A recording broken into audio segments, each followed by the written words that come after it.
This video will show you how to track expenses for taxes in Microsoft Excel using the data from your exported bank statements at tax time. By the end of this video, you will have a pivot table in Excel that looks like this, with a column showing a summary of your business expenses and personal expenses separated into two columns. With this view, you can see how much income and tax deductions you can claim for your work or that side business without buying software or setting up separate bank accounts. Now, the first step is to download all of your bank account statements from your online bank accounts and credit cards into Excel for the full tax year. You can do this annually, monthly, or weekly as you go. Using your bank account transactions is also great as you already have evidence that you have spent the money in case you have lost receipts, bills, or invoices. So you can claim a tax deduction for things you may have forgotten or lost. Once you've logged into your online bank account, click on the bank account that you want to obtain your bank transactions for. You can repeat this step for each bank account you own. If you go to the top of the screen of your online bank account selected, there should be a button that allows you to filter on a particular date range. Select the date range that you wish to see transactions for in Excel. When you have selected your chosen date range, you should see a button called Export that looks like this, somewhere at the top of your screen and near the date range button. Click on this Export button. A new menu option should now appear on your screen, and you will then see up to 5 different types of formats that you can select from to download. To open your data in Excel, you will need to select the CSV file. After selecting the CSV file format, just click on the Export button and save the file in a directory on your computer. Now open your Excel application on your computer. Once open, select the Open button at the top of the ribbon of your Excel window.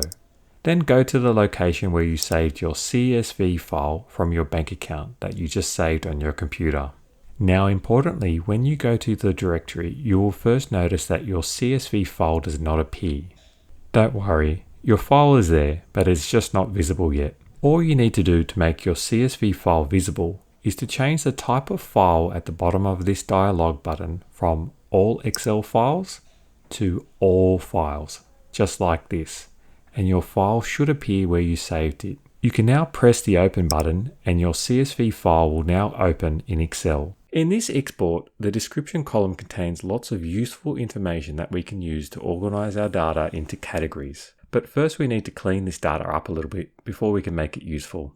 In this Excel file, I've called it Expense Tracker, and I've changed the tab name to be Data, which is where we're going to paste our data exported from our bank statements. To add a category name to each expense line, we're going to use some common Microsoft Excel formulas to the right-hand side of the data extracted so we can clean up and remove things that are not useful. The first formula that we're going to use is called the left formula. In the column next to your banking data, click on the top row and click the equal button. Then type left, L-E-F-T, and then open bracket. Now we're going to click on the description column of the data as that contains a lot of useful information about what the transaction is for, thanks to our bank's electronic exchange system and merchant network. So the first 20 or so characters in the description field will be a constant. We only want to capture up to the first, say, 15 to 20 characters from the description, as that will typically stay constant while the rest may change to include a date or some digits that will vary for each transaction row. We don't want any variables, we just want constants. So in the left formula, I want to bring across 20 characters to start with. So I'll add a comma and then type 20 and then enter close brackets. Now you will see that the formula brings across to this cell the first 20 characters from the description cell. As you can see, it didn't bring across the word rent, as that went over 20 characters in length. Since I do want to bring across the word rent in this scenario, I'm going to add an extra 5 characters to the left formula here. So now it will definitely be unique and the description will repeat every time this transaction appears in my statements. Now I'm going to copy this formula down to all rows by clicking the left mouse button on the right hand corner of the first cell, and I'm going to hold that button down and drag it all the way to the bottom row that has data in it. This will copy the formula down and will also update the formula in each row at the same time accordingly. So each new row has that same left formula updated to look at the description in each row. The next step is to create a new tab in this same file, which I'll call Reference. I will create a new tab by pressing this button here at the bottom right of the screen and then right-clicking on the tab and change the tab name to Reference. I now need to copy all the unique references I just created using the left formula and then paste it over to the Reference tab. So I will select all of the data in the left column like this and press copy. Now I'm going to go to the reference tab, and in cell A1 I will click on the right button of the mouse and I will press paste special values only, so that all these unique identifiers values are pasted and not the left formula. Now be careful about which paste button option you press. If you select the paste all button instead, you'll actually paste the left formula instead of the unique identifier value, which means you will probably get an error in the cell as the formula is copied instead of just the value. We just want the hard coded value only for this step, so it is constant. Now in column B, row 1 in the reference tab, I'll give this column a heading called category. This is where we're going to add the category names that we're going to reuse every month. This will become a reference list, hence the name of the tab, that will keep adding the new expense types if any ever occur. Okay, I'm going to add some category names in column B next to each unique identifier in the reference tab. I prefer to keep my category names to between 5 and 10 types to keep a balance of enough information, but not too much, to make it easier to review a summary of my spending habits for a given period of time. I'm going to work my way down through the list and manually type in a category name for each unique identifier. This will take a little time, so I'll speed this up for the video. If you're liking this video, please hit the like button below in YouTube to help share it to more people. And also press the subscribe button if you want to see more videos from me. It's free.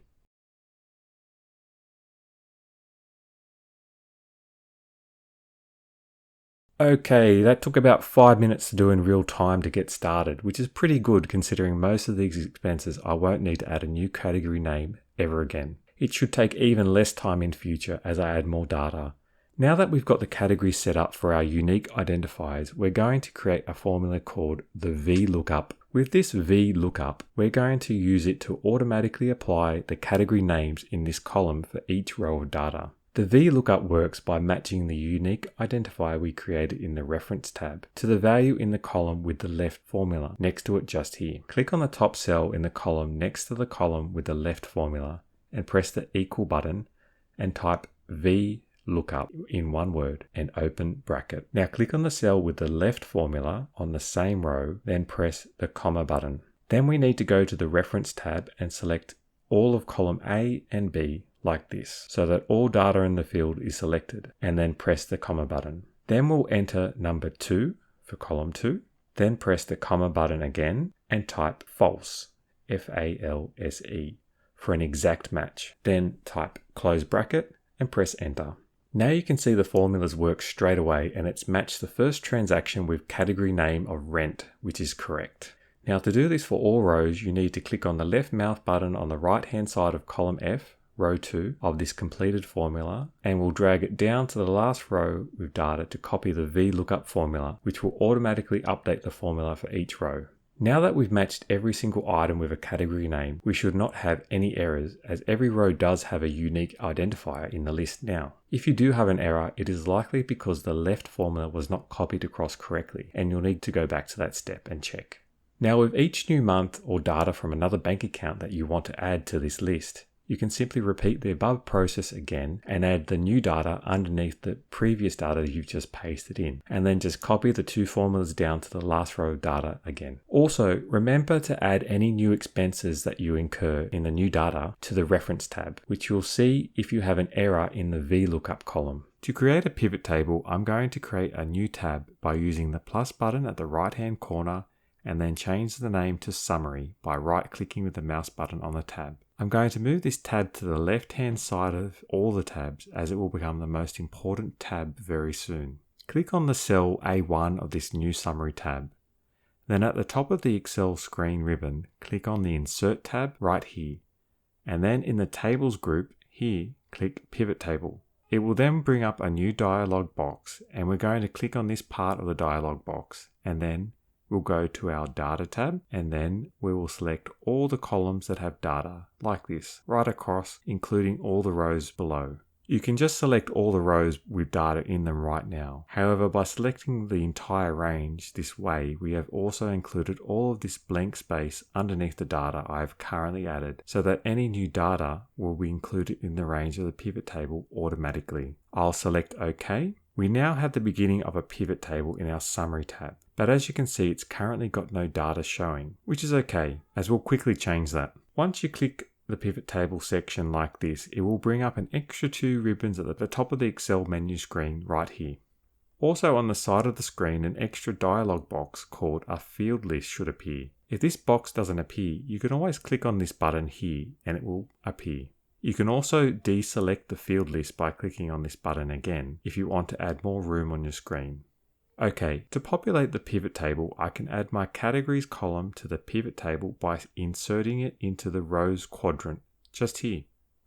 You can see all my categories are now present on my screen. I now want the categories to have values next to them, so I'll take the transaction value column and I'll add it into the values quadrant of the pivot table like this. By adding transaction value here, you will see the total dollar value of all the categories in the data tab summed together. However, you will see the transaction values look strange at first and the values are far too low to be correct, which means there is a format issue we need to fix. When you add values to a pivot table, you will likely have this same format problem because the pivot table is showing this data in the count format, which actually tells you the number of rows with data instead of the actual value summed together within those cells. This is easy to fix though by clicking on any value in the pivot table here and then right click in the dialog box, then click Value Field Settings. Then the Value Settings dialog box appears. Now we need to simply change the option here from count to sum and it will fix.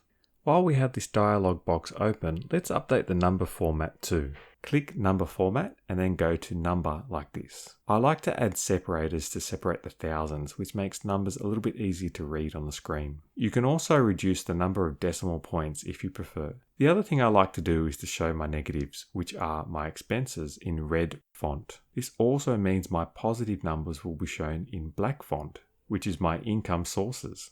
So now I can clearly differentiate any income from expenses in the pivot table. Click OK, then OK again, and you can clearly see the values in the pivot tables are showing the totals and subtotals of each category. Also, my number formats are showing too, with each number having separators in the form of commas, and the expenses are coloured in red font with dashes in front, and they are easy to distinguish from income in black font. Now I like to see my expenses at the top of the pivot table, and if you'd like to move them around and change the order, you can then go to the bottom of the particular row or column you would like to move, and then while clicking on the left mouse button and holding it down, move it to the position in the pivot table like this, and then let go of the left mouse button to drop it in. Now I also like to see the highest expense to the lowest. So I'm going to move the highest amount, which for most people is going to be the rental living costs or home loan repayments, followed usually by food and groceries, then bills, utilities, and so forth. Okay, looking at the data here, you can see that it provides a subtotal in this pivot table, and you can see that it automatically sums the values that you've got here. If the total is positive, then that is the amount you saved from this data in this period of time. And if it's negative, well, that's money you've overspent. If you wanted to sum only some of the categories together, then you can simply click on the drop-down menu here and deselect it like this, and that will recalculate the total that you saved or overspent. If you want to see more detail, if something doesn't look correct, then you can always drop in the description from the bank account data into the pivot table. If you drop it underneath the category in the section right here, it will appear underneath the category subtotal. By adding the description, however, this has expanded all fields out to show the description among the pivot table, which makes the pivot table very large and hard to review. If you wanted all the data to be just a summary again, you can go into the pivot table and then press the Analyze button and then press Collapse, just like this. So that's much easier to look at. And if you wanted to drill down on a particular category only, you can click on the plus button right here. If you didn't want to see the detail anymore, then you can click on the minus button. I've exported the next month of data into my expense tracker here. If we want to see April income and expense totals next to March, we need to add 2 more columns to our data tab with 2 new formulas focused on date names. The first formula is called the month formula, and that is the name of the header I've just added. In this cell here, type equals, then type month, M-O-N-T-H. And then open bracket. Now click on the date cell on the same row from your exported data from your bank account over here, and then close bracket and press enter. Then we go to the bottom right hand corner of the cell, left click with the mouse button and drag all the way to the last row, copying the formula down. This assigns a number to this cell which represents the number of the month and the year that this transaction occurred. So this April transaction is assigned a value of 4, being the 4th month of the year, whereas the transaction in March is assigned a value of 3. Now we're also going to add another formula in the next column to isolate the year value. Now let's call this column year and type it at the very top cell too. Then type equals and then type year, Y-E-A-R, and then open bracket, and then again selecting the date of the transaction from your data on the same row. Close bracket and press enter. We're now also going to left click on the right hand bottom corner and scroll all the way down again to copy the formula. Let's go back to our pivot table in the summary tab and update the parameters of the pivot table to include those 2 new columns by going to the pivot table and analyze ribbon at the top of the screen here. Then go to change data source here. In this new dialog box that opens, we've got all the data in column A to column F currently selected, and we now need to change it to column A to column H to include those new formulas. Click OK and click on the pivot table in the summary tab, right click the mouse and click refresh. And you can see here in the pivot table field that we have 2 new data sources called month and year as per our table headings. We can start off by putting them as filters, so you can see here we're able to select either 3 or 4. Now to separate your business transactions from your personal transactions, we're going to add a third column in the reference tab here, and we'll call it tax type. I'll go through each unique reference and I will individually label them business or personal. I'll speed this up so you don't have to watch me go for each line. Feel free to use different names, and remember adding more than 2 names will mean more separate columns in the pivot table, which is handy if you have more than one side business. Okay, that didn't take very long. Now that we've got the business and personal identifiers added to our reference tab, we need another VLOOKUP in this empty column here to the side of our bank transactions in the data tab. At the top cell, I'll give it a header name called tax type. Click on the top cell in the second row of this new column and press the equals button, and then type VLOOKUP and open bracket. Now click on the cell with the left formula on the same row, then press the comma button. Then we'll need to go to the reference tab and then select column A through to C at the same time. So all the data in the field is selected, and then press the comma button again. Now enter the number 3 for column 3, then press comma, then lastly type false for an exact match. Then close the brackets and press enter. Now in the data tab, we'll need to click on the left mouse button on the right hand side of the tax column here, and we'll copy the new VLOOKUP formula all the way down to the last row with data, and it will update each row automatically with the tax type name. Now each row in this column will either show the tax type of either business or personal automatically allocated to each line. Remember to fix any errors for formulas not copied across correctly to each line or missing unique identifiers in the reference tab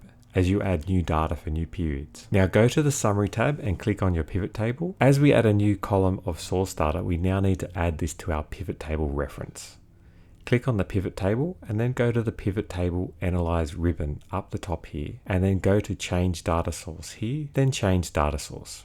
In this new dialog box, we've got all the data in column A to column H currently selected, and we now need to change it to column A to column I to include the new tax type column. Then click OK. To add your tax type field to the pivot table, click on the tax type field and drag it to the column section of your pivot table by holding the left mouse button from here and drop it by taking your finger off the mouse button to here. This will now separate all of your business expenses from your personal expenses from your pivot table. Make sure you add your year and month fields in the filter, so you can also select the tax year and exclude old data from another tax year that's not relevant. You could also add your year field in the column section of the pivot table instead if you keep all data selected to separate each year, so you can compare the amounts and make sure you're not missing out on any tax deductions or overclaiming any tax deductions. Now that you're tracking your business expenses, the next best thing to do is to add a budget column to this pivot table you just created by watching this video on your screen right now, which will help you plan your future spending, income goals for the year, and help you stay on track. And best of all, it's free and it's offline.